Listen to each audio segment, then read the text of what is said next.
यानी कि खूब सारे इलेक्ट्रॉन के ऊपर फोर्स ला ला के इधर की तरफ ले आया ये। तो जब इधर खूब सारा इलेक्ट्रॉन आ गया तो ये सब खत्म होके यहाँ पे इसका अपोजिट वाला चीज, पॉजिटिव वाला चीज आ गया होगा। हाँ, यहाँ पे इलेक्ट्रॉन आ गया तो इसका अपोजिट पॉजिटिव आ गया होगा, उतना ही चार्ज। क्यों? क्योंकि नेट चार्ज को क्या होना है? 0। तो ये फोटो जो है अब फिर से मुझे बनाना पड़ जाएगा। ये सब खत्म हो गया। देखो मजा आया तुम्हें? जबरदस्त मजा आया तो जल्दी से बता दो हाँ सर। ये सारे इलेक्ट्रॉन्स जो हैं वो नाच नाच के इधर आ गए और अब हालत कुछ ऐसा हो गया। जब हालात कुछ ऐसे हो गए मेरे भाई, तब ये जो भैया है अंदर में, ये निगेटिव चार्ज और ये जो है पॉजिटिव चार्ज, ये निगेटिव चार्ज और ये पॉजिटिव चार्ज मिलके अंदर में एक फील्ड जनरेट करता है जिसे बोलते हैं इंड्यूस्ड इलेक्ट्रिक फील्ड। पहले ये नहीं था क्योंकि इसके अंदर एक पोलराइजेशन का इफेक्ट आया। This effect is called polarisation. Why it is polarisation? Polar होता क्या है? पोल नेगेटिव और positive at some separation distance पे आ जाता है तो वो पोल की तरह जनरेट करने लगता है। तो ये जो इलेक्ट्रिक फील्ड यहां पे लगा, इसके चलते ये सारा इलेक्ट्रॉन इधर की तरफ खींचा गया। तो ये सारे इलेक्ट्रॉन इस रीजन में आ गए मेरे भाई, सारे पॉजिटिव चार्ज इस रीजन में आ गए। बोलो मजा आ रहा है तुम लोगों को? जबरदस्त बात। हाँ एकदम जबरदस्त मजा। तो इसके बीच में जो इस निगेटिव और इस पॉजिटिव, उल्टा मार दिया क्या, sorry my bad. Negative charge इधर आया है ना, इलेक्ट्रिक फील्ड के अपोजिट में इलेक्ट्रॉन पे फोर्स लगा है, तो इलेक्ट्रिक इस इलेक्ट्रिक फील्ड के डायरेक्शन में थोड़ी लगेगा सर ये।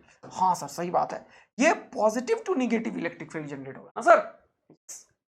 एक टाइम आएगा जब ये बड़ा है, अभी मैग्नीट्यूड में मान लो, एक टाइम आएगा धीरे धीरे जब ये इलेक्ट्रिक फील्ड इधर है, ये इलेक्ट्रिक फील्ड इधर है, तो ये जो इलेक्ट्रॉन है इसके ऊपर एक टाइम के बाद जब एक कंडीशन अचीव होगा, कौन सा कंडीशन?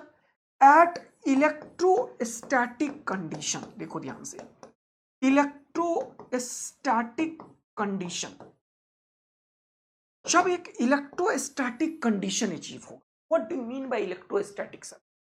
जब इसके अंदर चार्ज जो ये बुखला रहा है इधर से उधर, वो सब सेटल डाउन हो जाएगा और कोई भी इलेक्ट्रॉन के ऊपर ये इंड्यूस चार्ज का फोर्स इधर लगेगा और एक्सटर्नल का फोर्स इधर लगेगा। ये फोर्स जो क्यू एक्सटर्नल है और ये जो क्यू इंड्यूस है, ये दोनों एक दूसरे को कैंसिल आउट कर देंगे। तब फर्दर कोई भी इलेक्ट्रॉन में मूवमेंट नहीं होगा। यानी कि तब तक ये होता रहता है जब तक कि ये सारा इलेक्ट्रिक फील्ड इलेक्ट्रॉन को खींच खींच के यहां इस एक्सटर्नल फील्ड के बराबर का फील्ड इंड्यूस ना कर देता है। यानी कि अंदर में होता क्या है, इस एक्सटर्नल फील्ड के बराबर का फील्ड बराबर हो गया, दोनों अपोजिट डायरेक्शन में हो गया, तभी इलेक्ट्रोस्टैटिक कंडीशन अचीव हुआ। और ये तब हुआ जब ई एक्सटर्नल, देखो मजा दे रहा हूं अब मैं जीवन का, प्लस ई इंड्यूस, ये दोनों मिलके इनसाइड द कंडक्टर 0 हो जाता। इसीलिए हम बोलते हैं कि इसका डायरेक्शन अपोजिट है, तो हम बोलते हैं at electrostatic condition the net field inside the conductor is 0। देखो electric field inside the conductor is 0, इसीलिए बोले। मजा आया तो बाल दो। ये क्या है? ये है electric field inside the material of the conductor. This is very very important. Inside the material of the conductor, electric field inside the material of the conductor. This is very very important. Electric field inside the material of the conductor is 0। अच्छा, तो electrostatic condition में जो conductor का कोई भी surface होगा उसके अंदर, चाहे कोई भी शेप का कंडक्टर हो, चाहे वो स्फेरिकल कंडक्टर हो, चाहे कोई रेंडम शेप कंडक्टर हो, अंदर में नेट फील्ड हमेशा 0 होता है और ये फ्री इलेक्ट्रॉन सरफेस पे ही रहते हैं क्योंकि ये ऐसे ही रिपेल करके बाहर फेंक देता है। तो ये सब होने में सर कितना समय लगता है? नैनो सेकेंड लगता है। यह तुरंत से हो जाता है ये कंडीशन अचीव कि net field inside the conductor 0। Very very interesting.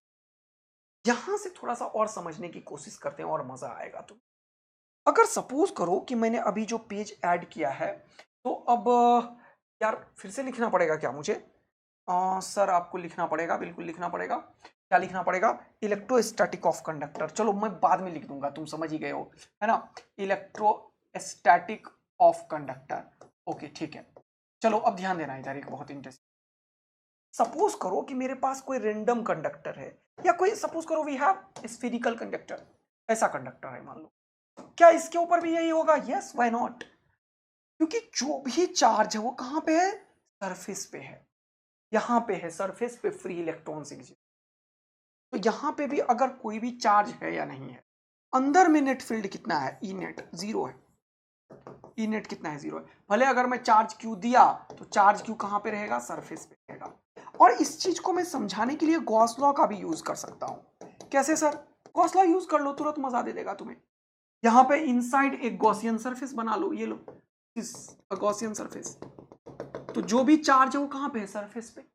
तो अंदर में इलेक्ट्रिक फील्ड कितना होगा? इस जगह पे भी देख लो, ई इनसाइड डॉट ds, देखो ये पढ़ाया पहले चैप्टर में, is equal to Q enclosed by epsilon naught. और इस बार चार्ज इनक्लोज ही नहीं है मेरे भैया, चार्ज इनक्लोज कितना है? 0। तो ये क्या हो जाएगा? ई इनसाइड, ये इंड्यूस नहीं है, ये इनसाइड है, याद रखना, इनसाइड लिख लो, इन लिख लो। आया मजा? तो electric field inside the conductor कितना होता है? 0। अगर वी हैव कोई रेंडम कंडक्टर है तो भी ये चीज वैलिड है, देखना जरा सा। अगर सपोज करो कोई भी एक रेंडम कंडक्टर है, मान लो we have a random conductor like this, ऐसा कोई रेंडम कंडक्टर है मान लो, ठीक है मेरे भाई? हाँ सर ठीक। थोड़ा सा अच्छा बनाना चाहते हो तो ऐसे बना लो, ऐसे बना लो, रेंडम कंडक्टर। मान लो ये कोई कंडक्टर का शेप है, अच्छा नहीं लग रहा है ना, दूसरे पेज पे बनाता हूँ, है ना। ओके चलो आ जाओ यहाँ पे। मान लो कि हमारे पास कोई भी एक रेंडम कंडक्टर है, ये मान लो कोई भी एक रेंडम कंडक्टर, ओके। अब याद रखना, ये जो मैं भरे जा रहा हूं ये क्या है? This is material of the conductor.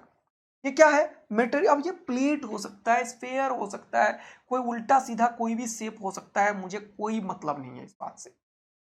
ये अगर मटेरियल ऑफ द कंडक्टर है, तो अगर तुम कोई भी चार्ज इसके ऊपर देते हो, लेट चार्ज क्यू, ये चार्ज इसके सरफेस पे ही लगा रहेगा। मटेरियल के अंदर में जाओगे तो क्या मिलेगा तुम्हें जानते हो? इलेक्ट्रिक फील्ड 0 मिलेगा। इलेक्ट्रिक फील्ड इनसाइड जो होगा वो क्या होगा? 0 होगा। यही तो पढ़ा है सर हमने। यस, बहुत इंटरेस्टिंग। ये कलर मजा नहीं दिया इसलिए हटा रहा हूं इसको। तो इलेक्ट्रिक फील्ड ब्लू अच्छा लगेगा मुझे लग रहा है।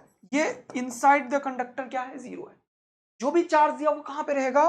वो सारा का सारा चार्ज इस सरफेस पे रहता है।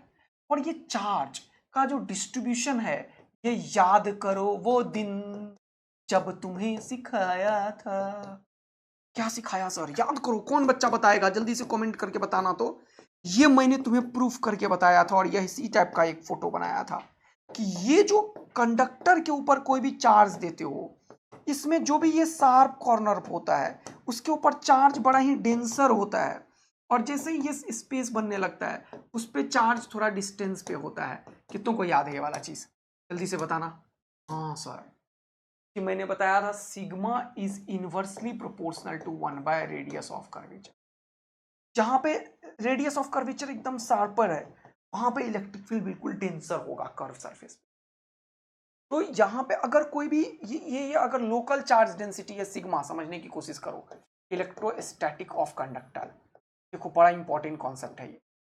तो ये सिग्मा हर एक जगह जो होगा वो इसके कर्वेचर पे डिपेंड करेगा। अच्छा, मतलब जहां पे कर्वेचर बहुत ही शार्प होगा लाइक दिस, वहां पे क्या होगा सर?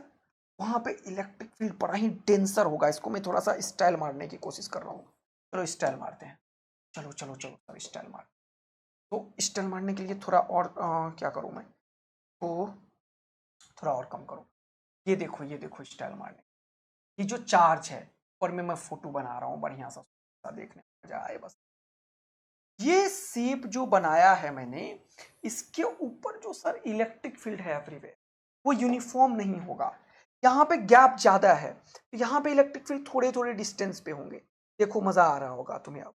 लेकिन हमेशा कंडक्टर पे 90 डिग्री पे होता है। ये देखो थोड़े थोड़े डिस्टेंस पे है इलेक्ट्रिक फील्ड, देखते जा रहे हो।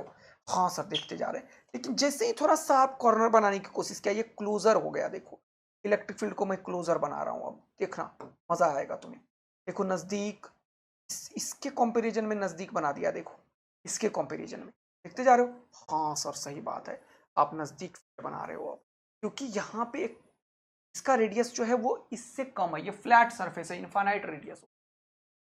हिटिंग, तो यहां पे इलेक्ट्रिक फील्ड कुछ इस तरीके से बनेगा। ये क्या बता रहा है, sigma is inversely proportional to 1 by radius of curvature. Radius of curvature यदि कम है तो चार्ज डेंसिटी ज्यादा है, यहां पे इलेक्ट्रिक फील्ड बहुत ज्यादा डेंसर होगा सर। देखो देखो देखो, बहुत ज्यादा डेंसर इलेक्ट्रिक फील्ड लाइंस बनाने की कोशिश कर रहा हूं मैं। आ रहा है समझ तुम लोगों को? पूरा अच्छे से सीख रहे हो, मजा आ रहा है जीवन का, बेहतरीन मजा आ रहा है क्या? देखो मैंने डेंसर फील्ड लाइंस बनाया, लेकिन यहाँ पे थोड़ा फ्लैट है, मैंने दूर दूर फील्ड लाइंस बनाई। ये कौन बता रहा है मुझे? ये, और ये कब पढ़ाया? पहले दूसरे चैप्टर में प्रूफ किया था ये बात। अब यहाँ पे देखो सेपरेशन बनने लगा, इलेक्ट्रिक फील्ड लाइंस को मैंने बड़ा डिस्टेंस पे बनाया। याद रखना कंडक्टर पे हमेशा ये 90 डिग्री पे ही होता है, और यहाँ पे फिर से आया तो एकदम से एकदम शार्प कॉर्नर है। देखो ध्यान से, ये देखो एकदम बहुत ही ज्यादा डेंसर फील्ड लाइंस बना रहा हूं। सीधे हो इलेक्ट्रिक लोकल चार्ज, इसको local charge density, local charge density conductor में कैसे डिस्ट्रीब्यूट। तो हमें अब यहां से समझना है कि अगर सिग्मा यहां पे चार्ज डेंसिटी है तो इसके जस्ट बाहर इस पॉइंट पे इलेक्ट्रिक फील्ड कितना होगा? What is the electric field just outside the surface of the conductor? मुझे निकालना है what is the electric field just outside the surface of the conductor. इस जगह पे मुझे इलेक्ट्रिक फील्ड निकालना है, तो मैं क्या करूंगा जरा बताना? मैं एक गॉसियन सरफेस लूंगा। मैं क्या करूंगा? एक गॉसियन सरफेस लूंगा। चलो लो गॉसियन सरफेस सर, तो शुरू करते हैं गॉसियन सरफेस। तो मैंने एक सिलिंड्रिकल गॉसियन सरफेस बना लिया, ध्यान देना। मैंने क्या किया? एक सिलिंड्रिकल गॉसियन सरफेस बनाया। ओके सर, अब देखो ध्यान से, इसके ऊपर यहां का जो एरिया होगा वो कितना होगा बताओ मुझे? व्हाइट कलर ही बड़ी बेटर है मेरे ख्याल से। यहाँ का एरिया क्या होगा? देखो यहाँ पे भी चार्ज होगा, तो इसका एरिया मान लो डीए है, तो ये भी एरिया डीए हो जाएगा और ये भी एरिया डीए हो जाएगा, क्योंकि मैंने सिलिंड्रिकल गॉसियन सरफेस लिया है। हाँ सर, अब इसके चलते अगर यहाँ पे देखो इलेक्ट्रिक फील्ड, तो यहाँ पे नेट इलेक्ट्रिक फील्ड 0 है। हाँ सर, क्यों? क्योंकि ये मटेरियल ऑफ द कंडक्टर के अंदर है। इस जगह पे इलेक्ट्रिक फील्ड मैं निकालने में इंटरेस्टेड हूं। इस जगह पे इलेक्ट्रिक फील्ड और ये जो डीएस होगा, डीएस देखो, डीएस क्या होगा वो देखो ध्यान से, ये वाला एरिया हो, क्योंकि ये कर्व सरफेस एरिया में क्या होगा, इलेक्ट्रिक फील्ड ऐसे ऐसे ऐसे ऐसे ऐसे है और एरिया वेक्टर ऐसे है, 90 डिग्री होगा। उसके चलते तो कोई फ्लक्स होगा नहीं। यहां पे जब गॉस लॉ लगाओगे तो इलेक्ट्रिक फील्ड और ये एरिया वेक्टर, हाँ सर, तो ये क्या होगा, E dot D A is equal to Q enclose. इस एरिया में चार्ज कितना है बताओ मुझे? क्योंकि सिग्मा चार्ज डेंसिटी है, इसके अंदर चार्ज कितना होगा? Sigma into D A. अगर मैं गॉसियन सरफेस लगाऊं यहां पे उस पॉइंट P पे E डॉट डी एस, जरा से देखना, तो मैं क्या लिखूंगा? Is equal to charge enclose by epsilon naught. अब देखो इलेक्ट्रिक फील्ड और एरिया वेक्टर के बीच का एंगल कितना है? 0 डिग्री। ये क्या हो जाएगा? E D S. डीएस का वैल्यू कितना है? डीए। देखो क्यू इनक्लोज क्या है? Sigma into DA.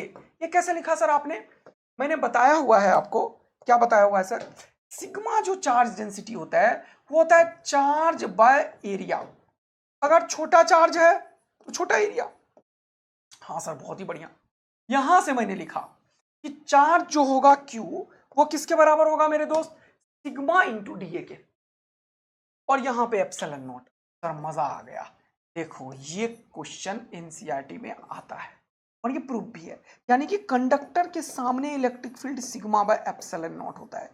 ये चीज मैंने तुम्हें इलेक्ट्रोस्टैटिक्स में भी किया था। देखो कि अगर कोई कंडक्टिंग सरफेस था उसके सामने क्यू के टर्म में क्या था? आंसर याद करना, Q by 2a epsilon not था, लेकिन सिग्मा के टर्म में क्या था? सिग्मा बाय एप्सिलॉन नॉट था। नॉन कंडक्टिंग के केस में सिग्मा बाय 2 एप्सिलॉन नॉट था। कितने को बताया? जल्दी से बता दो। कंडक्टर में अगर ये सरफेस है तो आधा चार्ज इधर आधा चार्ज इधर, दोनों मैंने बताया था।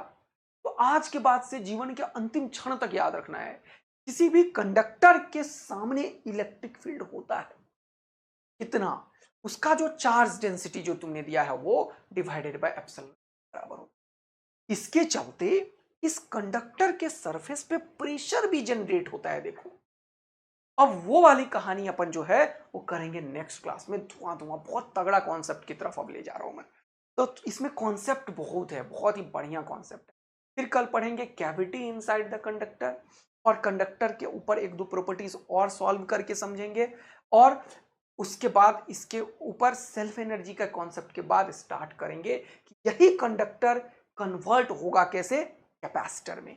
तो बच्चों याद रखना है कि मेहनत के बलबूते पे इस दुनिया में हर एक चीज अचीव किया जा सकता है, और हम वो सब करने को तैयार हैं, और हमें कोई भी दुनिया का ताकत नहीं रोक सकता। तो जीवन में एक लाइन मेरा तो हमेशा याद रखना, कभी भी कुछ भी हो जाए लेकिन तुम्हें अपने अंतरात्मा पे विश्वास करते हुए, अपने मेहनत पे विश्वास करते हुए लगातार लगे रहना है, कॉन्सिस्टेंट वर्क करना है। तुम्हें सफलता से, तुम्हें अपने आप को एक नए लेवल पे पहुंचाने से कोई दुनिया की ताकत नहीं रोक। तो बच्चों हम फिजिक्स में धुआं धुआं उड़ा रहे हैं, आप लोगों का बहुत सपोर्ट है, और अपन नया बैच को बिल्कुल एक ऐसा बैच बना देना चाह रहे हैं जहां देश में किसी बच्चे को फिजिक्स में कोई दिक्कत नहीं आए। ये इसीलिए मैं आराम आराम से पूरा करवा रहा हूं, ताकि पूरा ईयर लॉन्ग बैच की तरह ही है। आप लोग 50-50 मिनट में 1 घंटे के लेक्चर्स मिल रहे हैं, तो आप लोग इसे जरूर शेयर कीजिए, क्योंकि उन बच्चों तक पहुंचना बहुत जरूरी है जिन्हें इनकी सख्त आवश्यकता है। थैंक यू सो मच मेरे दोस्त, मिलेंगे फिर से एक और धमाकेदार से सेशन। तब तक के लिए bye bye, thank you, love you, bye बच्चा।